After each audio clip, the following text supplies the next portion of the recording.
도산 12곡 두 번째 여기 언학 부분이고요. 그 학문 강조하는 학문에 정진합시다 라고 얘기하시는 부분인데 여기 11편을 아마도 가장 많이 보셨겠죠.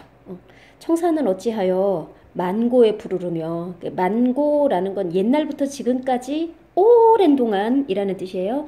청사는 어찌하여 오랜 동안 푸르르며, 유수는 어찌하여 주야에 그치지 않는고, 흐르는 물은 어찌하여 밤낮으로 그치지 않는고, 우리도 그치지 마라 라고 하는데, 이때 그치지 마라의 목적어 짐작되죠?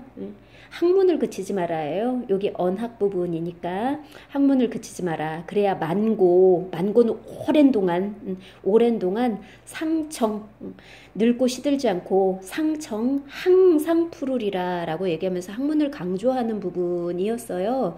여기는 비교적 많이 봤었을 부분이라 일상적으로 해석 어렵지 않고, 이때 청산, 유수 이런 것도 역시 자연이죠. 산, 물 이런 거 자연인데, 앞에서 봤었던 거와 좀 다른 건 앞에서 나오는 자연들은 이렇게 보고 함께 즐길 수 있는 감상의 대상이었다면 여기는 우리 인간보다 한 단계 높죠. 그래서 본받아야 할 대상, 교훈의 대상으로 나왔다는 차이가 있습니다. 언지 부분을 1부터 6까지 보는데 시간 많이 안 걸렸어요. 이 한자어가 있지만 많이 안 걸렸었던 까닭은 평시조들의 대부분의 주제가 자연 친화잖아요. 실제로 한 70%는 자연 친화가 주제거든요. 그래서 또 이런 얘기구나 이렇게 사고의 흐름 자체가 눈에 들어와서 한자어가 있어도 좀 비교적 수월했을 거고, 이 부분은 열심히 공부합시다 이런 설득적인 내용을 담고 있는데 자연 친화처럼 그렇게 많이 보는 주제의식은 아니라서 조금 이거 많이 못 봤는데 이런 연들도 있으실 거예요. 근데 요 11수 같은 경우 많이 봤을 연이고, 그리고 구연도 많이 봤었을 부분이죠. 고인이라고 할 때 고자가 옛고자거든요. 옛사람.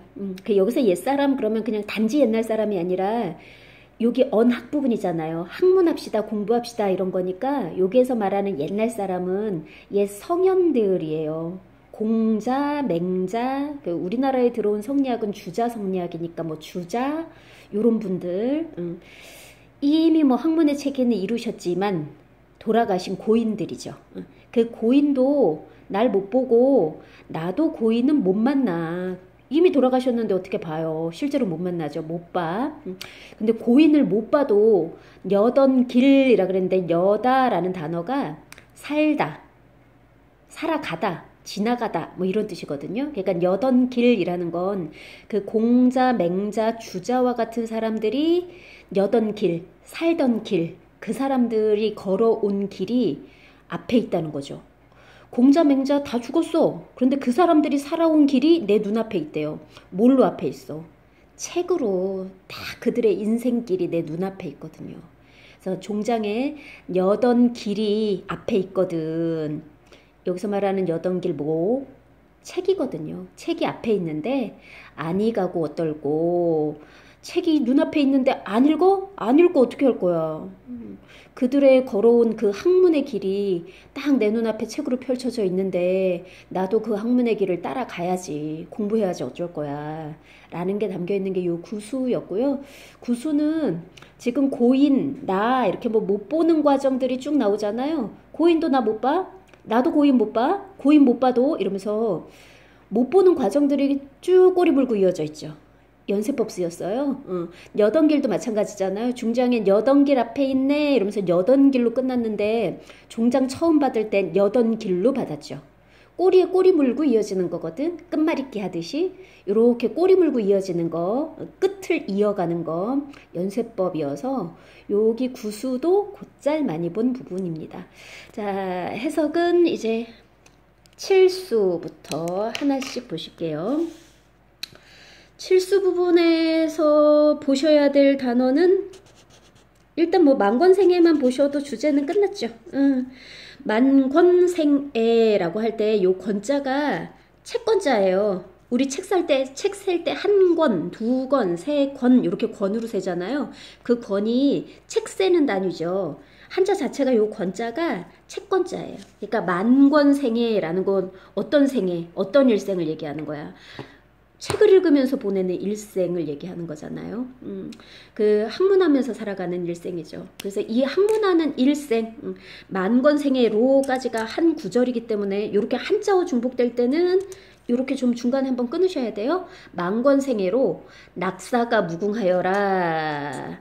낙사라고 할 때 요 낙자가 즐거운 일이거든요. 즐거운 일이 무궁무진해. 무궁하다라는 게 이 궁이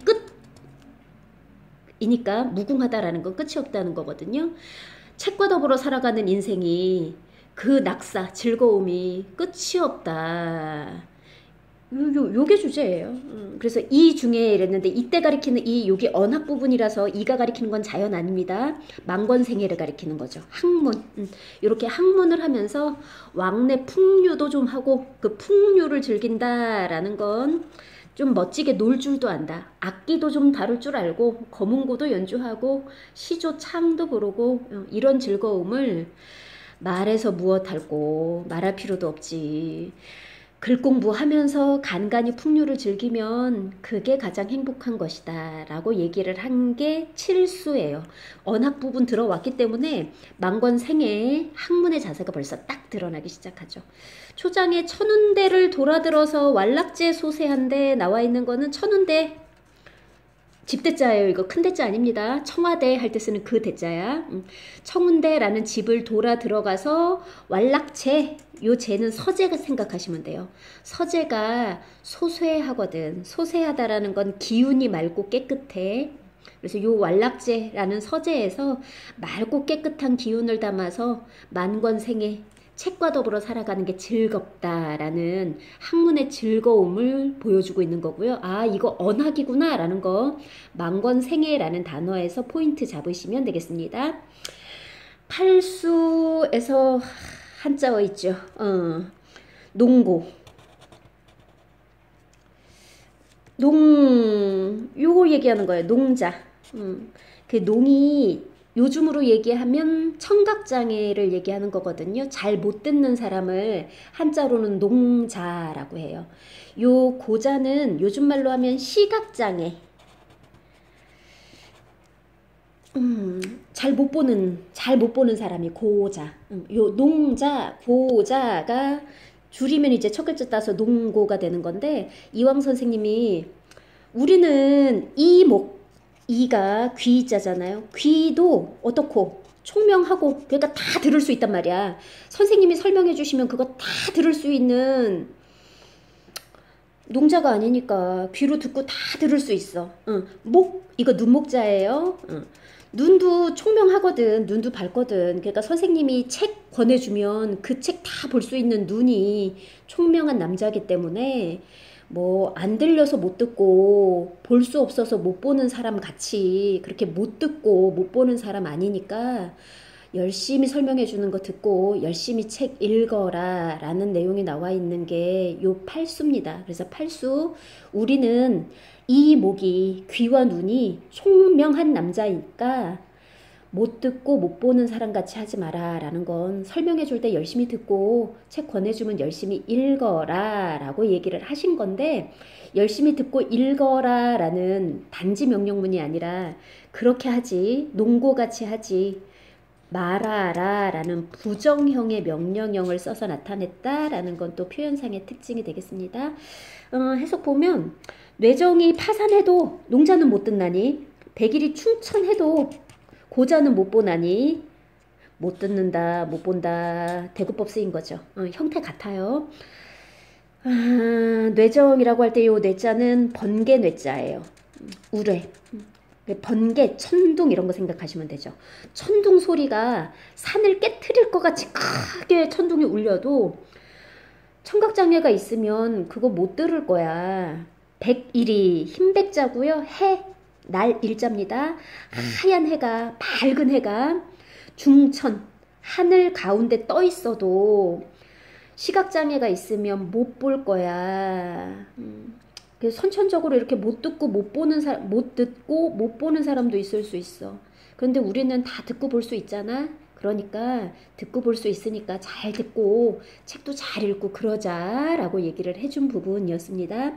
초장과 중장 사이에 대구법 쓰인 거 형태 보시고 뇌정 이, 백일 이, 파산하여도, 중천하여도, 농자는, 고자는 이렇게 형태의 대구 이루고 있는 거죠. 형태가 대구를 이룰 때는 의미상으로 대비, 반대가 되는 경우도 있지만 이렇게 그대로 대응되는 경우가 있어요. 아무리 큰일이 벌어져도 못 듣고 못 보는 사람도 있지만 이라는 같은 내용이었고요. 우리는 다 듣고 볼 수 있으니까 열심히 듣고 봅시다 라는 걸 부정형의 명령형을 써서 얘기를 해준 부분이었습니다. 자, 구수 앞에서 잠깐 보셨죠? 고인도 나 못 보고 나도 고인 못 봐. 고인을 못 봐도 여기 못 보는 거 가지고 이렇게 쭉 꼬리 물고 이어졌던 거죠. 여던길이 앞에 있어. 여던길이라고 할 때 요 여던길, 살아온 길, 고인들이 살아온 길이라는 뜻인데 뭐 이게 길에 주목하실 필요는 없고요. 책 속에 길이 있다. 요 길은 책입니다. 조선시대에는 이거 책 이러지 않고 서책 이랬겠죠. 글 서자 쓰여져 있으면 학문, 글 이런 거라는 거 알아두시고 책이 앞에 있거든. 여던길이 앞에 있거든. 여던길 꼬리 받고 그대로 이었어요. 연세법. 책이 앞에 있는데 여던길은 책입니다. 책이 앞에 있는데 그 길을 안 가고 그 길이라는 거 뭐 학문의 길, 책 읽는 길이거든요. 그 길을 안 가고 어떨고 뭐 할 거니? 이렇게 얘기를 한 거라서 책이 있으니 너희 눈앞에 책이 있으니 책을 읽읍시다 라고 얘기를 하는 걸 어떨고 이렇게 서리법으로 표현을 해준 거죠. 당연한 사실을 일부러 물어서 의미를 강조를 해주는 아까 팔수 부분에서는 잘 듣고 잘 읽어라 라고 할 수 있는 걸 마로리라는 부정형을 썼다라는 게 문장 표현상의 특징이었다면 여기 구수는 연세법 쓰면서 의문형 종결어미를 사용한 서리적 표현을 썼다는 게 특징이 되겠죠. 자, 십수요. 자, 당시에 여던기를 여다라는 단어 곧잘 등장할 단어인데 여다라는 게 뜻 뭐? 살다, 살아가다, 지나가다 이런 뜻의 단어입니다. 그 당시에 가던 길을 그 당시 애초 당시에 가던 길 애초 당시에 퇴계 유황 선생님이 걸었던 길은 학문의 길이에요. 그래서 당시엔 여던길, 학문의 길이라고 생각하시면 됩니다. 이런 학문의 길을 몇 해를 버려두고 몇 해간 학문을 못했다는 얘기겠죠. 근데 요게 공부하기 싫어서 공부를 안 했었던 거는 아니고 퇴계 이황 선생님은 우리가 대학자로 알고 있지만 벼슬도 많이 하셨어요. 풍기 군수부터 시작하셔서 뭐 대제학, 대사성 이렇게 벼슬을 쭉 해오셨기 때문에 그 벼슬살이를 하는 동안에는 공부에만 매진할 수가 없으니까 책 쓰는 일만 할 수는 없으니까 그걸 몇 해를 버려뒀다. 학문에 몇 해간 소홀했다라고 얘기를 한 거예요. 그래서 요 몇 해라는 시간은 학문에 정진하지 못했던 시간, 학문에 매진하지 못했던 시간이고요. 달리 얘기하면 좀 세속의 시간? 벼슬했었던 시간이니까 세속의 시간이었다고 생각하면 됩니다. 애시당초에 내가 가던 길은 학문의 길인데 그 학문의 길을 벼슬살이를 하느라고 몇 해 동안 책을 잠깐 버려두게 됐었어. 어디가 다녔습니까? 요 어디는 벼슬길을 얘기를 하는 거죠. 그래서 여기에서 어디라는 것도 세속적인 것을 가리키는 거예요. 그래서 세속적인 시간 몇 해, 세속적인 공간 어디 이렇게 표현을 해준 거라서 요 둘은 가리키는 게 요거는 시간을 나타내는 말이고 어디라는 건 장소 공간을 나타내는 말이지만 둘 다 벼슬살이 세속의 길 이런 거였다고 생각하시면 되겠네요. 어디 가서 다니다가 이제야 돌아왔는고 지금은 다시 애시당초에 이황 선생님이 걸었었던 그 길로 다시 돌아오셨어요. 이제 돌아오셨거든요. 이 돌아온 길은 어디? 학문의 길을 가리키는 거죠. 그래서 당시엔 여던 길, 애시당초에 걷던 길 학문의 길이었고요. 이제 다시 돌아온 곳, 이것도 학문의 길입니다. 그래서 몇 해 하고 어디가 세속적인 일로 의미가 같다면 당시엔 여던 길과 이제 돌아온 곳 같은 곳이죠. 근데 이거 자연 아니에요. 학문의 길입니다. 고 보이시죠? 서리법 쓰였겠네요. 이제 다시 돌아왔는고. 이제서나 돌아왔으니 어디로 돌아왔는지 알죠? 다시 학문에 정진할 수 있는 길, 학문에 매진할 수 있는 길로 돌아왔으니 연대 딴 데다가는 마음 마르리, 마음 두지 않으리. 이때 말하는 딴 데라는 곳 역시 어딥니까? 학문의 길이 아닌 그 이외의 곳, 세속적인 것, 세속적인 욕심, 입신양명 뭐 이런 거에는 마음을 두지 않겠다. 학문에만 정진하겠다 라는 얘기를 쓴 거였습니다. 딴 데다가는 마음 두지 마르리, 말리라 이렇게 얘기했으니까 요것도 부정형 표현이죠. 말다 부정이었습니다. 문법적인 거 살짝 얘기하자면 명령형이나 청유형을 부정할 때는 말다 부정 씁니다. 딴 데 마음 두지 말리라, 말아라 라고 얘기를 해준 부분이었어요. 자, 11수 아까 봤었던 거. 청사는 어찌하여, 유수는 어찌하여. 벌써 생긴 거 비슷하구나 보이죠? 대구법 쓰였고요. 그치지 아니는 고 이러면서 의문형 썼는데 지금 물어볼 상황 아니거든요. 혼자 얘기하는 거니까 이런 거 서리법이겠죠. 이때 청산이나 유수라는 건 오랫동안 푸르고 밤낮으로 그치지 않고 변함없는 존재, 불변, 영원 이런 거 얘기하는 건데 이때 청산이나 유수는 그냥 이렇게 보고 즐기면 되는 게 아니라 우리도 본받아야 될 대상이에요. 우리에게 교훈을 주는 대상이죠. 항상 이렇게 푸르러 늘 똑같은 자세, 늘 열심히 하는 모습 이런 거 우리도 본받아서 우리도 학문을 그치지 말아라. 그래야 만고상청할 수 있다라고 얘기를 해준 부분이었습니다. 11수는 쉬운 부분이기도 하지만 선택지에 곧잘 나올 수 있는 부분이기 때문에 여기 정도 안 된다 이러면은 시조 공부 다시 시작하셔야죠. 끊어읽는 연습 다시 하시고 음보 나눠 가면서 한자어 이렇게 나올 때마다 조금 눈여겨보시고 여기 11수도 해석이 잘 안 된다? 이러면은 조금 더 시조도 신경 써서 읽어야 되는 단계라고 생각하셔야 돼요. 자, 12수요. 개인적으로 저는 이 12수가 이황 선생님의 실제 모습하고 완전 비슷하다고 생각하는 연이에요. 여기 지금 보면 공부하는 게 종장이요. 공부하는 게 쉽든 어렵든 간에 쉽거나 어렵거나 중에 공부하고 있으면 늙는 줄을 몰라라 라고 얘기를 하셨거든요. 실제 이황 선생님의 모습이에요.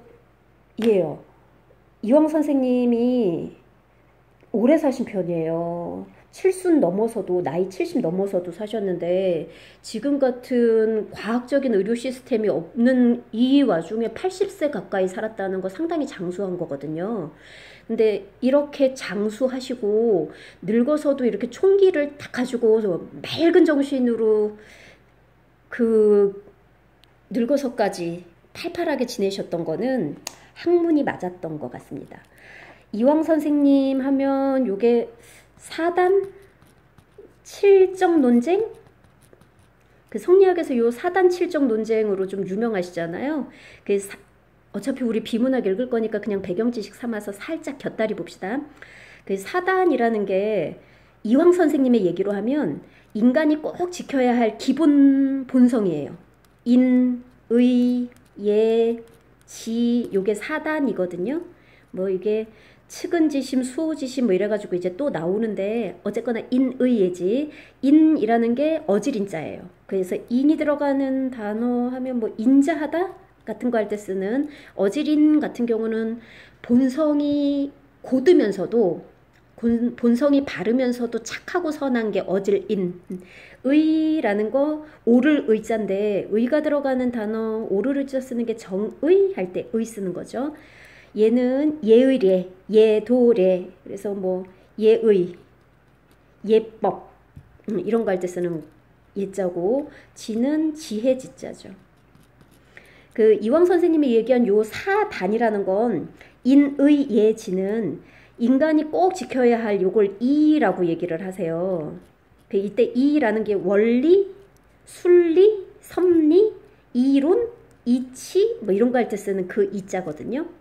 요 4단에 해당하는 게 이라고 얘기를 하고 7정이 7가지 감정인데 그 7가지 감정이 희, 노, 에, 락, 에, 오, 욕 요런 것들이에요.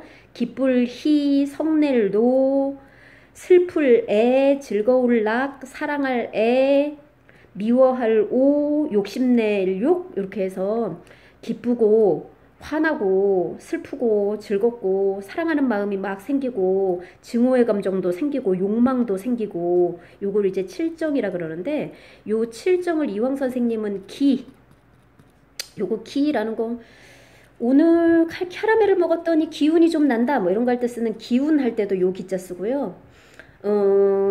나는 좀 화가 잘 나는 기질이야 이런 거 할 때 기질 할 때도 쓰는 기자인데 이황 선생님의 생각은 요 이하고 기는 분리를 해서 생각을 하셨거든요.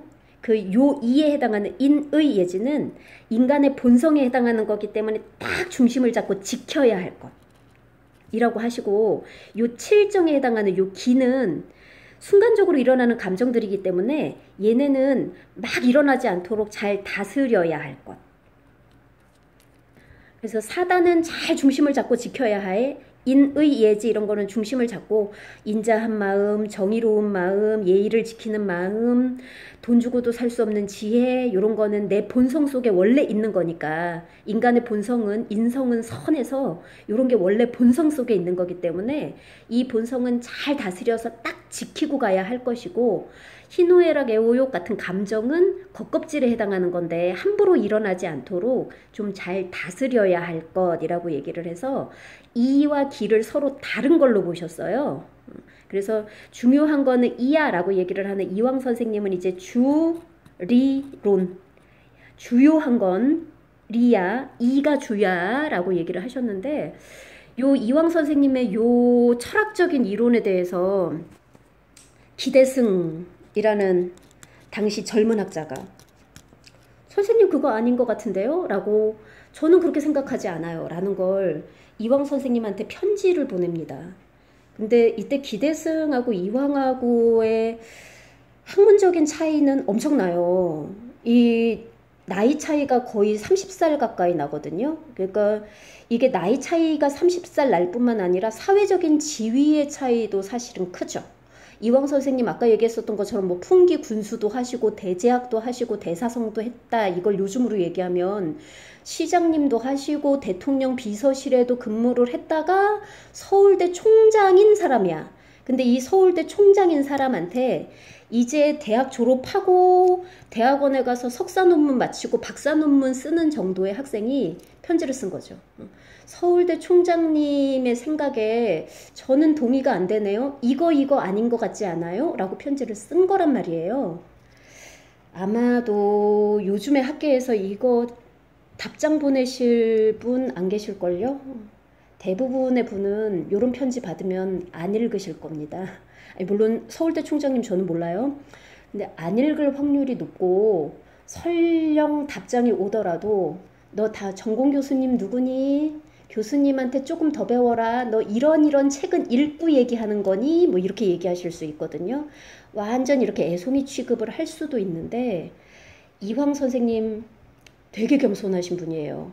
내가 학문적으로 앞에도 나왔잖아요. 초야 우생 이렇게 얘기했다 그랬지. 초야에 묻혀있는 촌구석에 묻혀서 있는 우생 아직 어리석은 사람이라고 얘기를 하셔서 자신이 그 평생 막 책을 진짜 수만 권을 읽으시고 수만 권의 책을 쓰시고 수만 권까지는 과장입니다. 여러 권의 책을 쓰시고 여러 명의 후학을 양성하고 하셨지만 내 학문이 완벽하다고 생각을 하지 않으신 거죠. 그래서 기대승이 보낸 그 편지를 꼼꼼히 읽으신 거예요. 꼼꼼히 읽으시고 첫 구절이 잘 읽었습니다. 그 이제 한참 아들보다 어릴 수 있는 그 기대승의 글을 잘 읽었습니다. 이런 부분에 대해서 해명하겠습니다. 라고 얘기를 하고 그거에 대한 답을 편지로 보내시거든요. 보내신 걸 또 기대승이 편지 받아보았습니다. 그런데 이런 구절 아직도 납득이 안 됩니다. 라는 걸 또 편지를 보내고 또 답장을 보내주시고 요걸 무려 13년간 이어져요.